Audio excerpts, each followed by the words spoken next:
Hi, everyone, and welcome to the Bream Fishing Project, and welcome to Grand Final Fortnite or the Grand Final Frenzy. I'm not sure what it's going to be, but what I've got is a whole heap of finals from the year 2024, which have been recorded, and I'm going to release them all in one big run. So if you want to hear what the best of the best did at the end of the year to win their respective finals, then stay tuned over the next sort of 5 or 6 episodes. I'm going to release a bunch of shows, and it's going to be awesome. So if you love the Bream Fishing Project and you can't get enough, then stay tuned. If you're part of the captive audience who's sitting next to their boyfriends and can't get away, I don't know what to say because there's heaps coming up. All right, let's roll the intros and I'll tell you what's going on in this round of Grand Final Fortnite. Welcome to the Bream Fishing Project. This is where you need to be every Tuesday to find out all the latest tips and tricks to help you target bream on lures. You'll get to hear from some of Australia's elite bream competition anglers and see how they were able to achieve their results in competitions around the country. Now, here's your host, the 2019 Hobie Kayak Fishing World Champion, Andrew Deeth.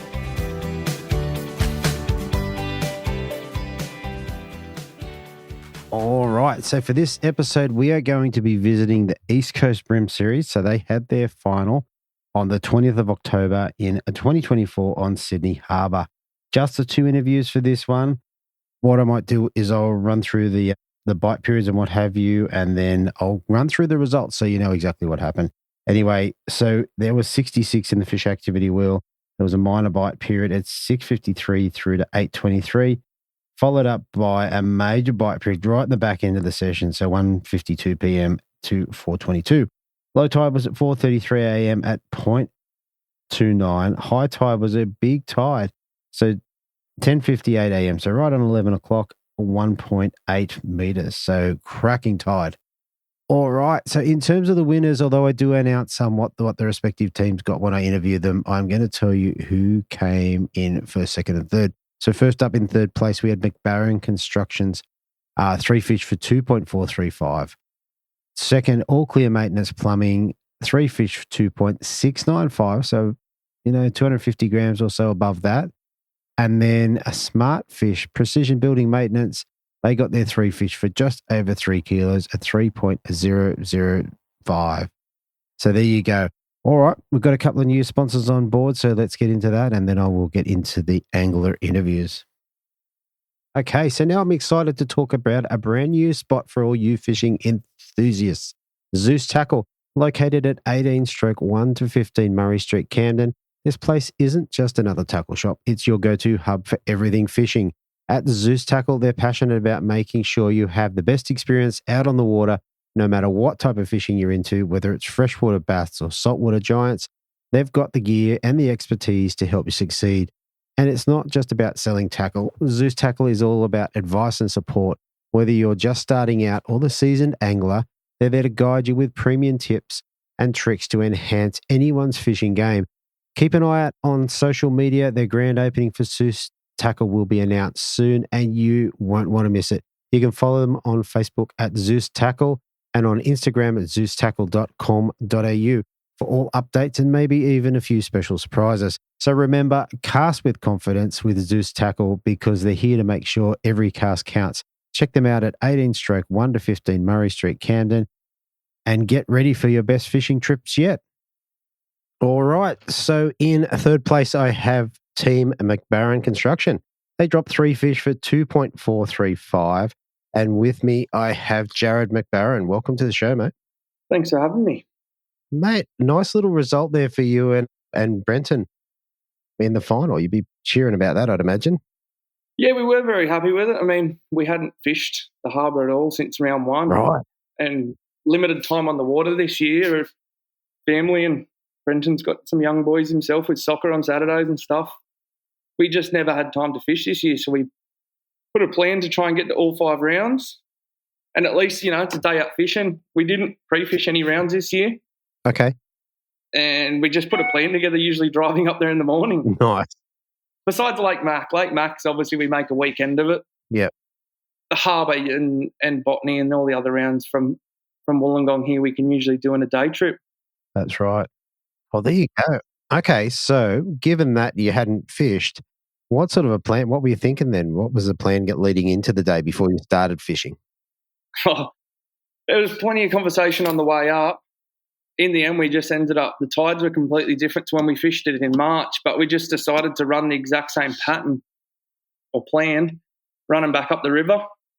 We did that in March for round one, and we did all right there. We came away fourth. Okay. Up there. Slightly smaller bag, but we thought, well, if we can find that size fish again, and the fish we were catching up the river then were all around that 800 gram mark. Yeah. That we thought, well, that's a good start. Absolutely. But we got up there and there was absolutely no water in the river. Like, there was no water up there at all. An early low tide, and it would have been even more delayed up the river. There was rocks that we'd caught fish on that were out of the water. Right. Okay, so take it from that. You were fishing sort of rocky banks and that sort of stuff?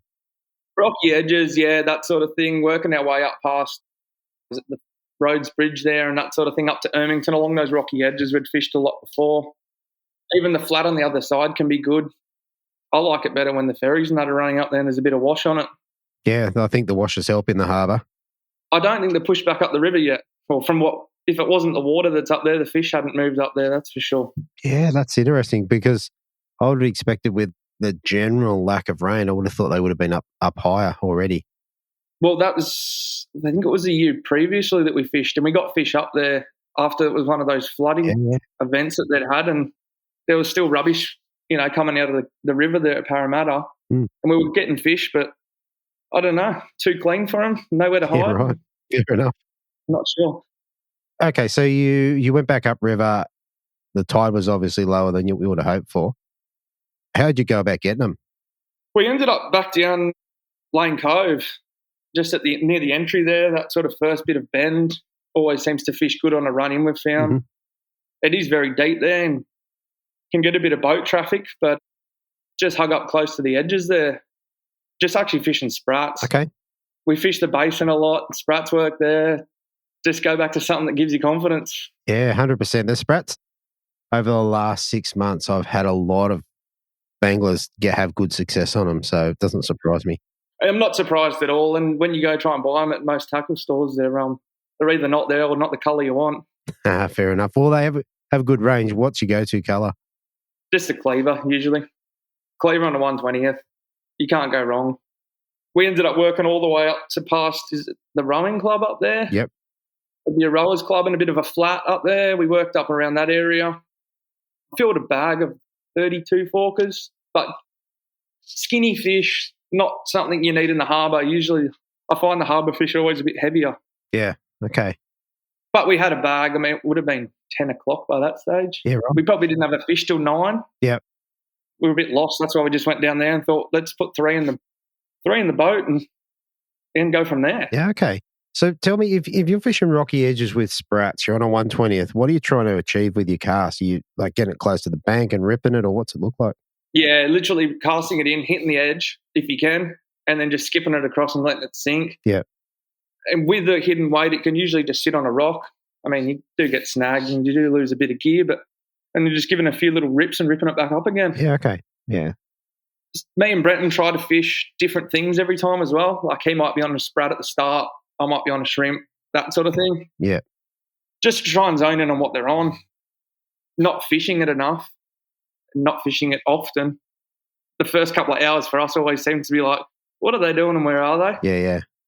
So, yeah, like multiple rods on the deck and just rotating. Right. And how's it look? Because you're fishing as a team, are you one up the front, one up the back, or both on the front? No, we're both up the front, shoulder to shoulder usually. Yeah. I find you have to when you're fishing in like edges and tight to things like that. Yeah. The person at the back just ends up flailing casts everywhere sort of thing, just trying to fill gaps, but it doesn't work. Yeah. Yeah. I was going to say, if you're as a team, it's pretty good. And then one person catches a fish, so the other one's up the front by themselves. Yeah, that's it. The range is nice and wide up the front as well, so it does make it a lot more comfy. You know, we can both share the foot pedal or someone's hooked up or, re-rigging and stuff like that. It does make it quite easy. Yeah, nice. All right. So, mate, you've got a bag of 32 forkers. Where'd you go from there? We went straight back up the river and tried to find that water. Right. And how you're laughing? How'd that work for you? Oh, we just wasted time and petrol. Yeah, nice. Went really fast. Come back down to Hen and Chicken and actually went up the mud flat. We hadn't fished it in good 4 or 5 years. Yep. Put it that way, I'd never taken that boat up to that spot. Right, okay. Thought, let's just go up there and have some fun. Yep. There's a couple of little ones, but I feel like Hen and Chicken, I don't know, just isn't what it used to be. Maybe because of the no rain and drains washing out. Yeah. It wasn't like, I remember years ago you'd go up there and find fish constantly. And Kaimi, he was well known for it. You know, he used to always be up the back there. Yeah, on Duros. So 100%. So, yeah. We ended up on a couple of boats in there. Okay. Me and Brenton always struggle on boats. I don't know what it is. We just haven't done enough. Maybe there isn't enough, or there isn't any in the basin that we fish. Yeah. I mean, there's not many in the Shoaley to fish, which is our local waterways. Yeah, okay. So we ended up finding an edge or a couple of jetties behind some boats in there. And I still had a 1/8 tied on from fishing out in the deep channel up the river. Right. With a shrimp on and just lobbed it out into, would have been 1.5 meters of water. Yeah. And just went to have a bite to eat for lunch and struck gold. Yeah. There was a 38 fork. 38 fork. 38, yeah. So that was definitely our best fish of the day. Made the mojo a little bit higher in the boat, that's for sure, because we were sort of scratching for a bit there. Like, yeah. Bag of 32s is nice, but it's not going to get you anywhere in the harbour. That's right. But you had a 38 fork and throw a 32 out. It's a good upgrade. Yeah, that's right. It was a tall fish. He went 1.19. I definitely had to put him on the scales when we went back there just to see. So he was half our bag. Yeah, right. Nice. And from then, really, we just milled around in Hen and Chicken, really. Went back out to the main channel for a bit, just looking for that one upgrade. Yeah. You know, throwing a little bit tighter to structure, and the water was running out by that stage, so just trying to find some flow. Yeah, okay. And I take it that you didn't get him after that. I don't think we got a fish after that. Maybe we got one or two. Yeah, right. But I got that that large one came at probably 12:30. So we had an hour of mucking around. Yeah. It got to about 1:30, 20 to 2, and we were happy. Like, unless you jag that one fluke somewhere. That's right. And you got a decent kicker in there. And the other two fish I wouldn't say are small, so it's not a bad bag, really. No, that's right. We had a similar bag to round one. So, like, we were happy after that. You can't do much better when you don't fish it for, 6-7 months. Yeah. You can't expect too much. We were just happy to be on the water again. Yeah, very good. Very good. So I take it that your fish came on probably sprats and then just the big one came on a gulp shrimp. That was it, yeah. Yeah. Yeah, I don't. Brent might have got a smaller one on a crab earlier in the day, but after we got no fish early on, we just went to confidence, like trying to get some confidence lures, fish, like lures that you'd hopefully turn a lot of fish over with. Yeah. Just to have fish coming in the boat, make it a good day. Yeah, okay. But yeah, just struggled a little bit at stages. Yeah, fair enough. That's fishing, mate. That's fishing. Yeah, we never go east of the bridge. Like, I've been out there before and been bashed, and we come out of Lane Cove at one stage and said, do we run out there and get absolutely smashed on the way back? Because I think it was a southerly was picking up. There was a strong wind that day that picked up in the arvo, and it did chop it up a little bit. Yeah, it's going to hurt you a bit. Yeah. All right. I reckon that's a pretty cool rundown. Now, in terms of lines and leaders and rods and stuff, what were you running? We run the Miller rods, both of us, just all Millers, just 1,000 reels and 2,000 reels, really. Okay, so Shimano. Yeah, Shimano. I've got a couple of Luviuses. Oh, yeah. Just like that finesse style. You can sort of click the drag up a fair bit, and it's not going to adjust your drag too much when you need to pull one up. Yeah. The bigger gear, we're both running like 2.5 Stratics on brawlers for crabs, but that didn't really come into play. Like, we didn't find them on crabs, so those rods went away pretty quick. Yeah, right. Which people would find probably strange for the harbour, because many guys just throw crabs all day and just donate. Yeah, 100%. Well, just leaders, what were you running for the day? 4s and 6s. 4s and 6s. Yeah, on the sprats early on, I was on the 4. I was probably lucky on the shrimp that it was on 6. It might have even been on 7 pound, but I was lucky that because I wasn't paying attention, that I probably was on a little bit heavier, because I think 4 pound would have been through the jetty and out the other side sort of thing. Yeah, right. And you needed that one. Oh, yeah. That was high fives and a lot of relief after that one. Yeah, that's right. I'm looking at the results here and you guys were 2.4. If you take sort of 400 grams off it, mate, you're down in after, lower than 10th probably. Yeah, that's right. Like the 3 fish does make it very close and it does make it exciting. We did love the 5 fish back in the day, but on this day we were happy it was 3 fish because 5 would have got us nowhere near that sort of thing, I don't think. Yeah, definitely. You know, a couple more 500-600 grammers, it wouldn't. It's not going to make that much difference, yeah. Nah. Fair enough. All right, mate, I reckon that covers the fishing pretty well. Do you remember what you got to take home for 3rd place in the final? That was $1,000. Nice. So, yeah, very happy with that. Good little paycheck. Yeah. Pays for the entries for the year anyway. It makes it feel like there were a couple of free excursions out. Yeah, how good's that? Yeah, definitely helps, especially tolls and fuel and everything travelling up and down these days. It's getting hard. Yeah, 100%. All right, mate, look, one more thing before we shoot off. Is there anyone that you want to give a shout out to or say thank you to? Thank you for Brenton for putting most of the fish in the boat this year. I feel like I just drive him around sometimes. Bit of a shame he couldn't be here tonight. He's got some family things. But, yeah, no, he's always been great to fish with. We started a couple of years ago together and just seemed to click, you know. There's certain fishing types that go well together and it just seemed to work. Nice. We don't get to fish as much as we used to with kids and family, but it's always good to get out and fish a comp together. Yeah. Bit of a vent sometimes with each other on what's been happening in life. Yeah, fair enough. Yeah, it's a shame he couldn't be here tonight. I know he listens, so appreciate that, mate. Yeah, not a problem. So, yeah. All right, mate. I reckon that's pretty good. So, look, thanks for coming on. Congratulations for 3rd. And, mate, hopefully we get to have a chat to you next year. That'd be great. Yeah, hope to talk to you again soon. All right, no worries. Thanks, mate. Cheers, mate. Okay, if you're in the market for a new fishing kayak or looking to make some upgrades to your existing kayaks or possibly looking at fishing kayak fishing tournaments, then HWS is the place to go. They have a full range of Hobie kayaks, stock the latest kayak accessories, and are really dialed in when it comes to the best kayak fishing setup for the casual fisher and the tournament angler. hws.com.au, online or in-store at Shop 3/638 Pacific Highway, Belmont. James offers free delivery on all Hobie kayaks across all Greater Sydney, Central Coast and Hunter. So there's a lot of stuff going on there at the moment. Like I've been talking about in the past, the passports have been flying out the door, so much so that the 10.5s are gone and there is only the 12-footers left. Also, as I've said in the last couple of episodes, check out the new Passport R. It's a nice little compromise between the original Passport.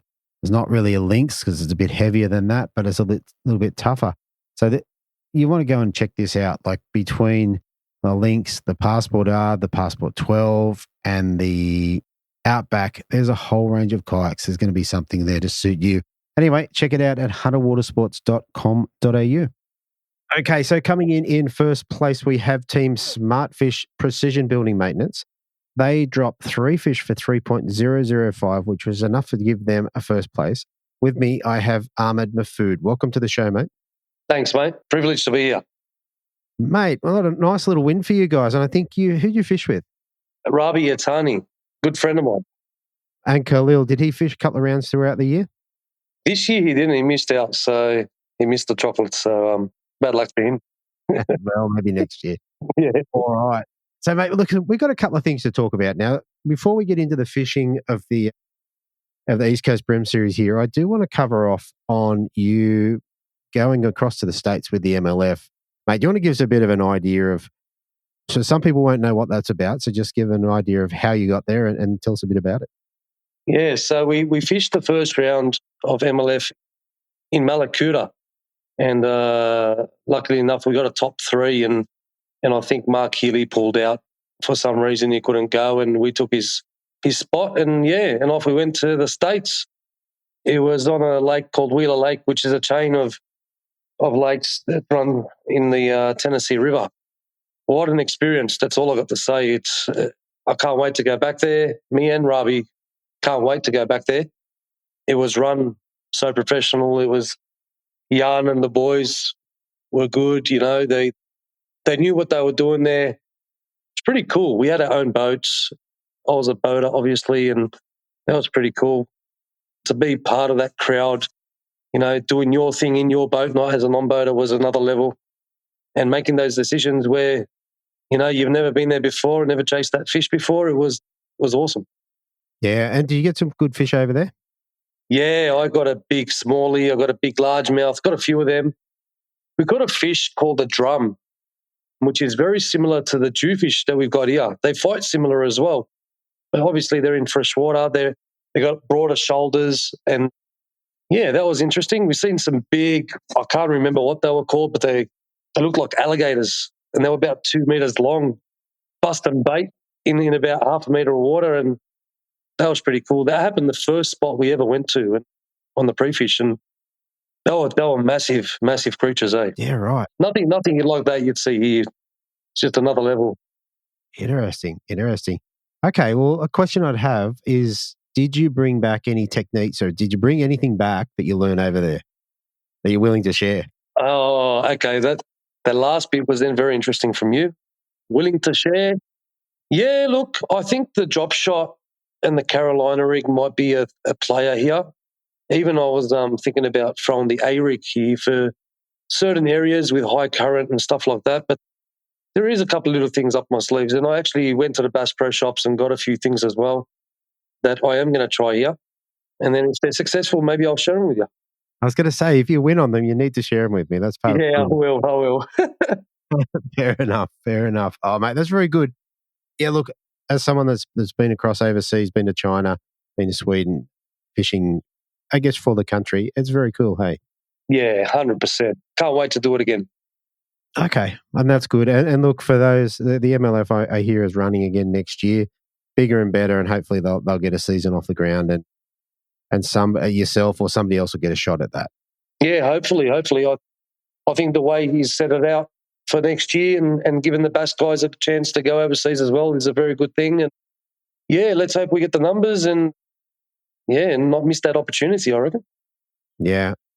From talking to you before we hit record, you're pretty pumped up about it. And really, obviously, you'll be hunting this down like a crazy man, I reckon. 100%, mate. I'll be going to Victoria and the New South Wales round. So we'll see how we go. Very good. All right, let's get to the task at hand. So the East Coast Bream Series final on Sydney Harbour, mate. Looks like you had a great competition. But tell us about your thoughts on pre-fishing, because I know you didn't go out.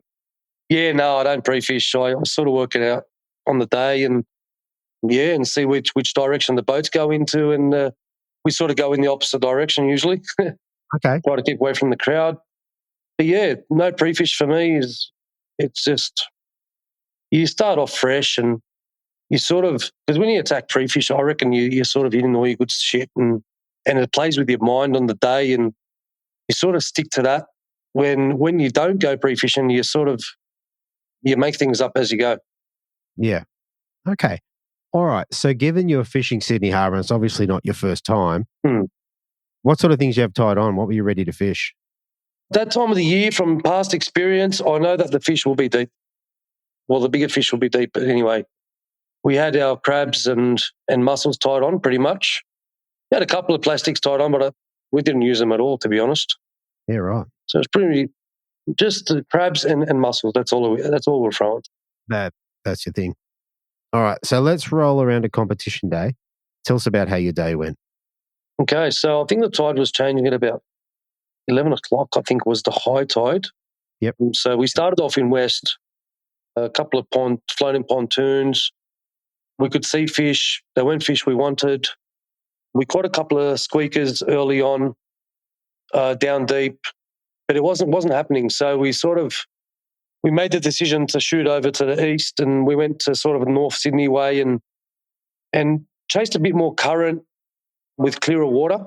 And we fished a rock wall, just off the rock wall, actually. We weren't fishing tied up on the edge. We were off the edge about 10 metres or so, casting 10 metres or so off the edge. Ravi was casting a mussel off the edge, and he clunked he got a big one. He got a kegger. That sort of kept us there for a bit. And we moved on down the edge and we found a floating pontoon, and I pitched a 65 crab, and I picked up as well a 30 fork. And then, we caught a couple of fish there, and it sort of slowed up when the tide slowed up. So we sort of went back west into sort of Fern Bay area, hit a couple of boats there. Oh, interesting fact, actually. I just remembered, it just popped to my mind. We seen Dane pull up next to us, and Dan, his partner, was asleep in the grand final. Have you ever seen that one before, Leafy? He was tired, obviously. Yeah, it was conked out, mate. He was conked out. But, so we hit Fern Bay, and then we shot over to Lane Cove when the tide changed. And that's when we sort of, I stuck to my 65 mil crab and sort of we hit more edges than boats, and we were following more the corners where the current was just starting to turn. You can sort of see the top of the water where it was sort of churning up. And we came to this corner and, clunk. I hooked onto a 1.5 keg. Nice. Yeah. I saw that as the big brim for the comp. Yeah. So, big fish. It was a big fish, yeah. What sort of water depth are you fishing? Like you said, you're fishing 10 metres off and that sort of stuff. Yeah. So that edge I got that 1.5 off was about 4.5 to about 5.5 metres. Okay, so reasonably deep. Yeah. And would you say there was much current on it or just a little bit? It was just starting to turn, and it was sort of, it was probably one of the fewer areas where it actually had a bit of current in the Lane Cove. Yeah, right. Okay. So, yeah.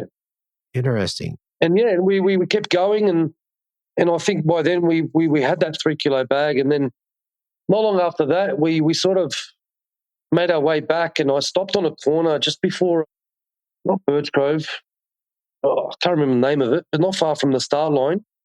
I hooked on another very big fish. Right. And it does me good too. On 8 pound. Wow. So, we would have had an enormous bag if it wasn't for that fish busting me off. But, it's a good day. Not many bites. We don't get many bites. We sort of get more the quality, I reckon. I like to stick staunch on my 65 mil crab, especially in the harbour. I know we get less bites, but the ones that you do get are usually good, really good ones. So. Yeah. Especially with a 3-fish limit. You really want the big That's fish. exactly right. You can afford to waste a bit of time and fish it a bit slower and bigger, and it works. Yeah. And did you both kind of fish 8 pound? Is that what you were running for the day? Rabi was running 6. I was running 8 because I was throwing the bigger crab, and it sort of hangs up a little bit when you're fishing those sort of edges. And Rabi sort of fishes it vertically, so it doesn't really hang up as much as what I do. Okay. A bit quicker. He fishes a little bit quicker than what I do. Yeah. Yeah, because if you sit that muscle down too long, it sort of gets snagged up pretty quick.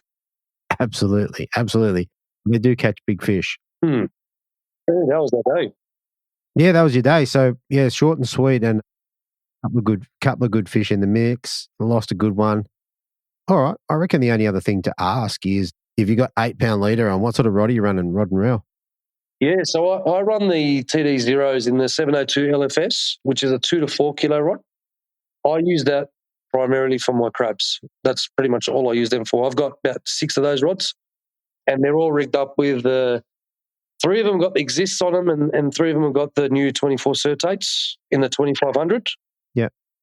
I run the Daiwa X-Link, obviously, for my trace, and I run the Saltiga Durasensor in the 0.8 is what I like to run.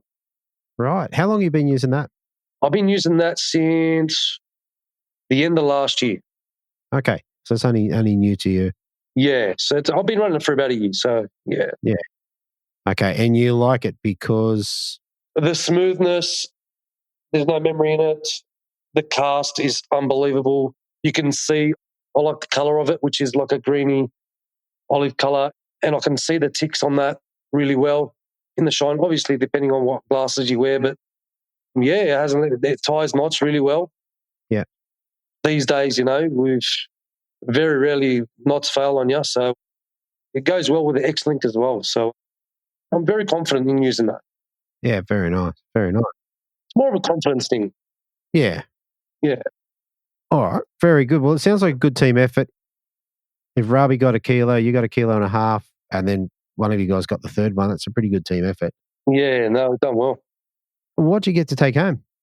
I actually can't remember. I think it was 5K. Yep, 5K, 5K. yeah, 5K. It was 5K, that's right. And then I got Big Bream as well, which was another, I think, $500 or $250 or $200, somewhere there. $200, I reckon. Somewhere there, yeah. Nice little payday for a day out in the water with your buddy. Yeah, it was. It went towards our trip to the States, so it worked out well. Oh, that's great. That is great. Yeah. All right, mate.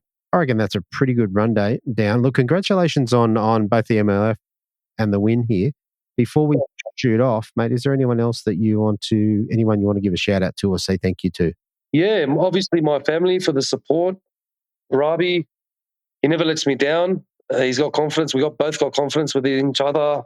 And yeah, the boys at Daiwa, look after us. And can't wait till Dane opens his new store, which is Zeus Tackle. And it's going to be good. 2025, bring it on, is going to be very good, hopefully. Fingers crossed. Inshallah. Very good, mate. Very good. Yeah. Well, hopefully we get a chance to have a talk again. Thanks, mate. All right. Thank you. See you later. See you, mate. Bye. All right. So I'm going to do something just a little bit different for you. I'm going to paint a bit of a picture for you, hopefully. So have you ever been driving down the road and you've seen a waterway or a bridge or something, you've gone and looked at that and gone, gee, I wouldn't mind having a quick flick there? Have you ever had to jump on a plane and fly interstate or maybe even overseas and thought, gee, I wouldn't mind taking a rod with me, but the thought of taking a full rod or a half rod is just out of the question? Or is there maybe a local waterway that you drive past every day that you just wish you could jump out and have a bit of a flick on your way home? Anyway, I've got a bit of a solution for you, and that comes through the guys at Jabbers Australia. So one of the things these guys do is they have a whole range of high quality 5-piece travel rods. Now, I've been using these for some time, and I'm going to talk to you just about the ones that I've used particularly, and then just give you an overview of the range. But the one I've been using for myself is the Slack Driver. So what this is, a 5-piece, 8'6" rod, cast from 7 to 40 grams. So I've been casting the Crossfire 195s, which I think are a little bit bigger than that. And it's rated for line class PE.A to 2.0. So anyway, I've been using this for quite some time. I've caught a number of large flathead. I haven't caught a cracker on it yet, but I've definitely caught some large flathead. And I even took it when we went up with for Hedgie's birthday bash and caught, I think it was a long-tailed tuna. I can't remember. Anyway, it was definitely a stretch, but the rod handled it and it was a lot of fun. It was really cool. Throwing a big stick bait on that. So this is what I'm thinking is maybe you've got room in the back of your car to just throw pretty much a backpack with a couple of things in it, including a rod, which comes out. So I took this up to Queensland rigged up. So it was in the little travel case that it comes in with the reel hanging out the side of it. So the reel it's got a double zip on it. You can kind of zip it around so the reel can stay on the rod, and the line was all rigged up. It's funny, when I got on the boat, I said to the guide, I bought a rod with me today. And he's like, where is it? I gone, it's in the bag. Anyway, so when it was time to have a play with it, I just got it out. I joined the rods together. Now they've got something that I haven't seen before. Very, very simple innovation, but very helpful. When you join the rods, have a tiny little white dot on them. So you can just join the rod up and get the dots in line, and you don't have to look down the rod and hope that all your runners are in line. So just a nice little thing there they do at Jabbers. Anyway, I used it today actually. I caught myself like a 65 or 70 centimetre flathead. It was very cool. Now, if a travel rod is something you're looking at, there's a bunch of rods there. You've got things like the Jabbers Diabolus, the Urban Beats Timber Launcher, the Jabbers Snake Charmer, the Urban Beats Def Flicker, all these rods. Definitely go and check them out. This is quality gear. It's not cheap stuff, but it's very, very good. So you can check those out at Jabbers Australia. And the one last thing before I move off, they do have a whole heap of other stuff.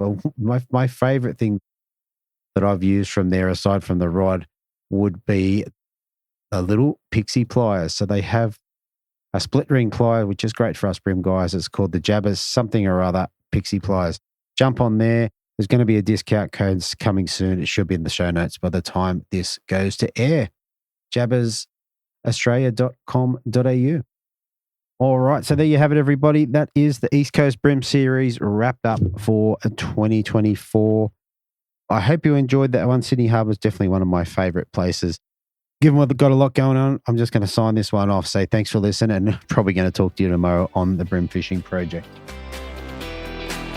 Thanks for listening. Hopefully you were informed, inspired and entertained. If you were able to learn something or just enjoyed listening, please consider subscribing and rate us on your favourite podcasting platform.